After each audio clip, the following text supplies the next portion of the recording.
পৃথিবীর যে যেখানে বসে ভিডিওটি দেখছেন আশা করি সবাই ভালো আছেন। প্রতিদিনের মতন আজকে আবার একটি অন্যতম পাওয়ারফুল ভিডিও নিয়ে আপনাদের সামনে হাজির হলাম। আজকে যে বিষয়টা নিয়ে আপনাদের সাথে আলোচনা করব অত্যন্ত গুরুত্বপূর্ণ একটি বিষয়, একটি পাওয়ারফুল সাধনা। এত সময় ভিডিওর থাম্বনেল দেখে আপনারা বুঝতে পেরেছেন।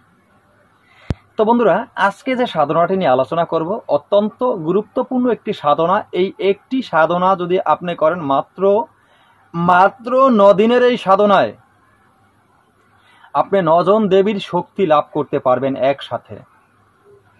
এটি অন্য কোনো সাধনায় একসাথে 9টি শক্তি লাভ করা সম্ভব না, কিন্তু এই সাধনায় সম্ভব। আর এই সাধনা এমন একটি পাওয়ারফুল ভাবে এরকম একটি সাধনা হয়েছে, গুরুত্বপূর্ণ সাধনা।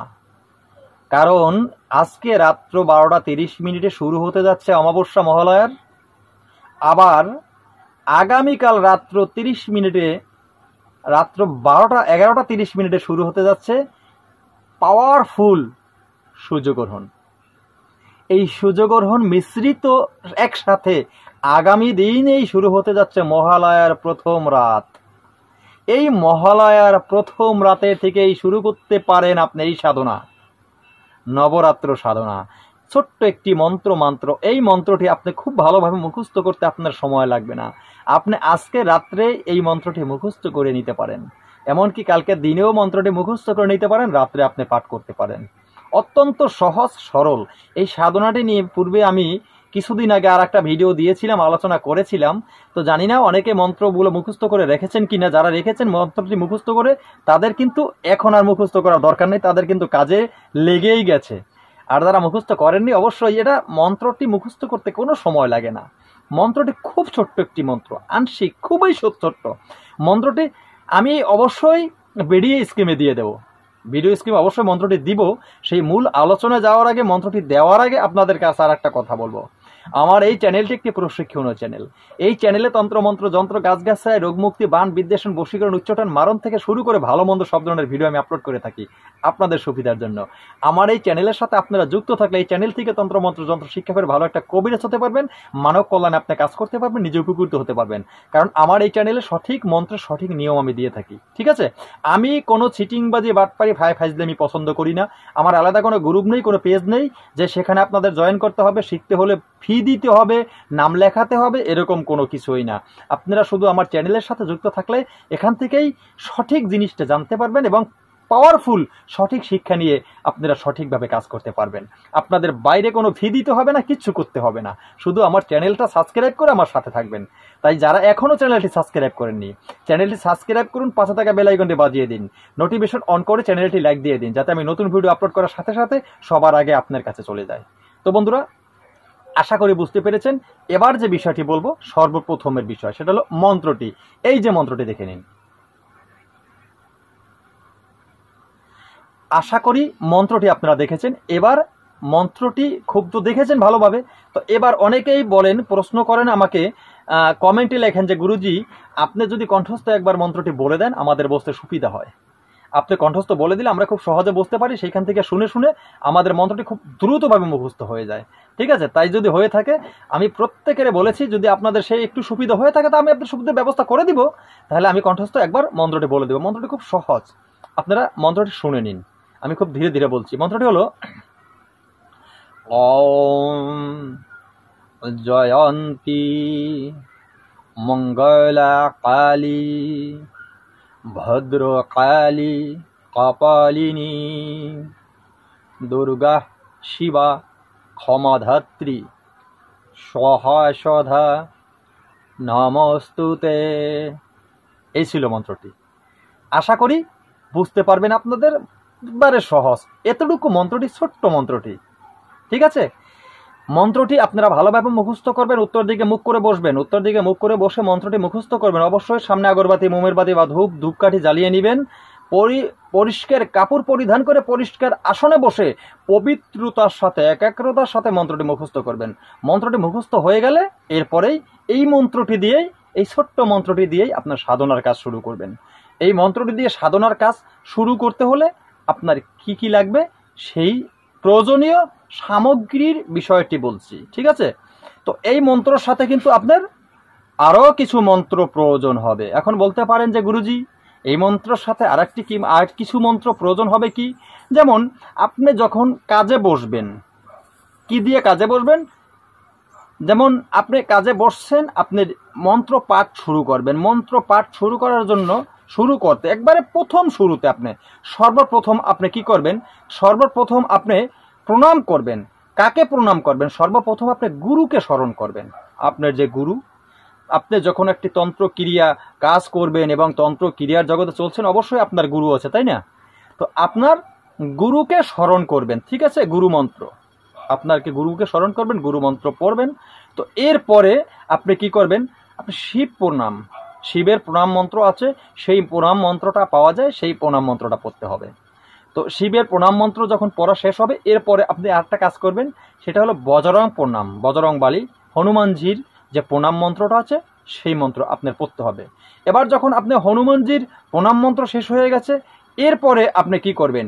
এরপরে অবশ্যই তো এই যে বলছি আপনাদেরকে, এই বজরং প্রণামের, এই যে বললাম বজরং প্রণাম, তাই বজরং প্রণামের পরে আর একটি প্রণাম করবেন, সেটা নারায়ণের প্রণাম। নারায়ণের প্রণাম মন্ত্র আপনাদের প্রয়োজন আছে, নারায়ণের প্রণাম করবেন। নারায়ণের প্রণাম করে আবার গুরু প্রণাম করবেন।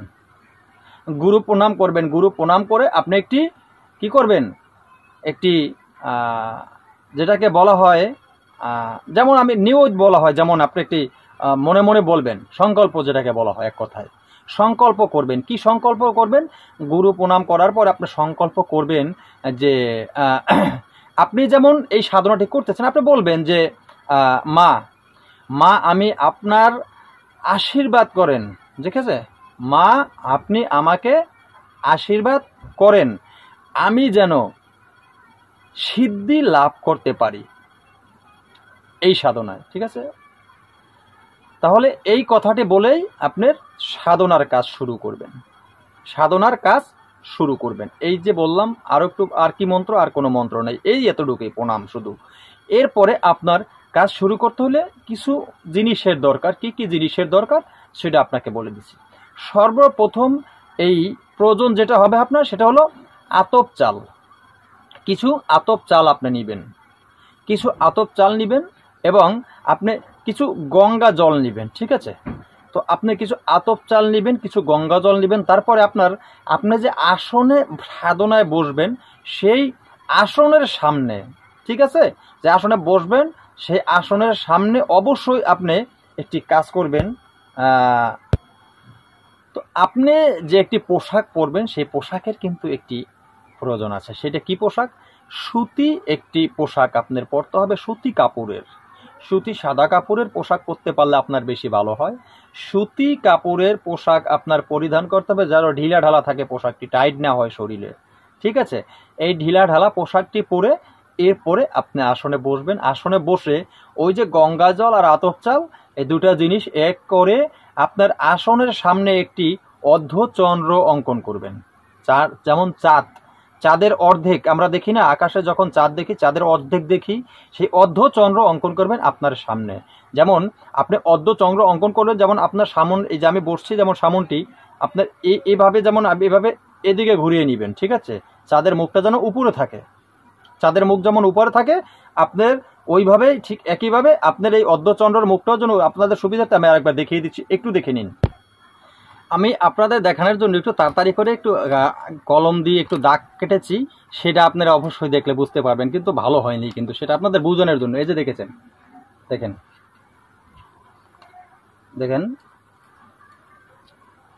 আমি যে দাগটি কেটেছি, দাগটি আপনারা দেখতে পাচ্ছেন কিনা আমি জানি না, দেখেছেন তো?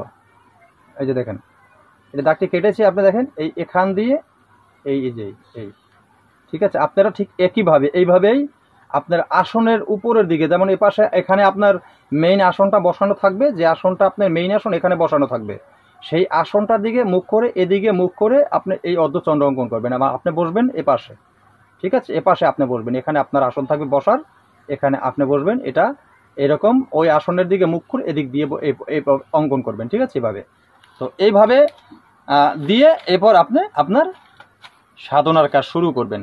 এখন আপনি কিভাবে সাধনার কাজ শুরু করবেন সেইটা বলে দিচ্ছি। আপনি এই যে মন্ত্রটি আমি প্রথম বলেছিলাম, আপনি বসেই ওই যে প্রণাম মন্ত্র বলেছিলাম, সবাইকে প্রণাম করে আপনি আপনার সাধনার কাজ শুরু করবেন। আপনি রোজ মাত্র 2 বার, যদি পারেন, যদি 2 বার, সকাল এবং বিকাল, মাত্র 2 টাইম। আপনি রাতে যে কোনো একটি সময় আপনার কিন্তু নির্ধারণ করে নিতে হবে। আপনি কিন্তু এই মন্ত্র মাত্র 2 মালা জপ করবেন, প্রতিদিন 2 মালা। যদি 2 টাইম না পারেন, আপনি একটি টাইম নেবেন রাতের যে কোনো সময়। আপনি হয়তো রাত 12টায় একটি টাইম নেবেন, এই টাইমে প্রতিদিন আপনার বসতে হবে, 9 দিন এই টাইমেই বসতে হবে। কিন্তু আপনি 2 মালা এই মন্ত্র জপ করবেন, 108 দানা মালার 2 মালা মন্ত্র জপ করবেন, রুদ্রমালা দিয়ে জপ করবেন এই মন্ত্র, ঠিক আছে? 2 মালা মন্ত্র জপ করবেন। 2 মালা মন্ত্র জপ করা যখন হয়ে যাবে, 45 মিনিট বসে একটি নাম জপ করবেন, সেটি হলো দুর্গা নাম। সেই দুর্গা নামটি আপনি কিভাবে জপ করবেন সেটিও আমি বলে দিচ্ছি। আপনি শুধু এক ধ্যানে বসবেন, এক ধ্যানে বসে আপনি শুধু জপ করবেন দুর্গা দুর্গা দুর্গা দুর্গা দুর্গা দুর্গা দুর্গা দুর্গা দুর্গা দুর্গা, এই যে নামটি, এইভাবেই নামটি আপনি জপ করবেন 45 মিনিট।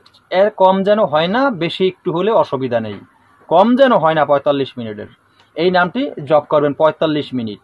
এইভাবে আপনি আপনার সাধনাটি চালিয়ে যাবেন। তো এইভাবে সাধনাটি চালিয়ে যাবেন। 9 দিন যখন আপনার হয়ে যাবে, এইবার 10 দিনের দিন আপনি কি করবেন সেটা বলে দিচ্ছি আপনাকে। তবে একটা কথা মনে রাখবেন, আপনি সাধনাটি যখন করবেন, আপনি অবশ্যই নিরামিষ খাবেন। আপনার কিন্তু কঠিনভাবে ব্রহ্মচর্চা পালন করতে হবে। নিরামিষ খাবেন, ব্রহ্মচর্চা পালন করতে হবে। ব্রহ্মচর্চা পালন না করলে কিন্তু হবে না। ব্রহ্মচর্চা পালন করবেন, নিরামিষ খাবেন। এবং যখন এভাবে 9 দিন পার হয়ে যাবে, 10 দিনের দিন আপনার মন্ত্র জপ করার প্রয়োজন নাই, 2 মালা। আপনি শুধু বসে বসে ওই যে নাম জপ করবেন 45 মিনিট, দুর্গা দুর্গা দুর্গা দুর্গা দুর্গা দুর্গা, এই নামটি 45 মিনিট জপ করবেন। 45 মিনিট যখন জপ করা হয়ে যাবে, সকালবেলা ঘুম থেকে উঠে আপনি সাদা মিষ্টির ব্যবস্থা করে রাখবেন। কিছু মিষ্টি, সাদা মিষ্টি আপনি 1 জন বা 3 জন বা 5 জন বা 7 জন এবং 9 জন বাচ্চাদেরকে খেতে দিবেন। বাচ্চা কিসের বাচ্চা? যেমন ছেলে হোক বা মেয়ে হোক, যে হোক, আপনি তাদেরকে মিষ্টি খাওয়াবেন, হাতে দিয়ে দিলেন চলে গেল, সেটা কিন্তু হবে না। তাদেরকে আদর করে ভালোবেসে তাদেরকে পাশে বসাবেন, আপনার কাছে বসাবেন তাদেরকে, ঠিক আছে? কাছে বসিয়ে আদর করে ভালোবাসা করে তারপরে আপনি মিষ্টি তাদেরকে দিবেন, তারা খাবে। এভাবে যদি আপনি এই কাজটি করেন, আপনার কাজ শেষ হয়ে গেল, এরপর আর আপনার কোনো কাজ নেই। এখন আপনি কিন্তু এই কাজটি শেষ হওয়ার পরেই মা যে নবশক্তি, 9 দিনের 9টি স্বরূপ, ঠিক আছে, এই নবগুণ শক্তির অধিকারী আপনি কিন্তু হতে যাচ্ছেন, এবং মায়ের পরিপূর্ণ আশীর্বাদ আপনার উপরে হবে। আপনি মায়ের আশীর্বাদ প্রাপ্ত হয়ে যাবেন। এটা কিন্তু সাধারণ সাধনা নয়, সাধনাটি করুন। সাধনা বেশি কিছুর প্রয়োজন নয়, এত সহজ সাধনা আর হয় না। করুন, সুফল পাবেন। এতে আপনার কোনো শ্মশানে যেতে হবে না, নদীর পাড়ে যেতে হবে না, কোথাও যেতে হবে না, আপনার ঘরে বসে আপনি সাধনাটি করতে পারেন। আশা করি বুঝতে পেরেছেন, অবশ্যই করবেন। আজকের মতো ভিডিও এখানে শেষ করব। নতুন ভিডিও নিয়ে আসার আগ পর্যন্ত সকলে ভালো থাকবেন। আল্লাহ হাফেজ।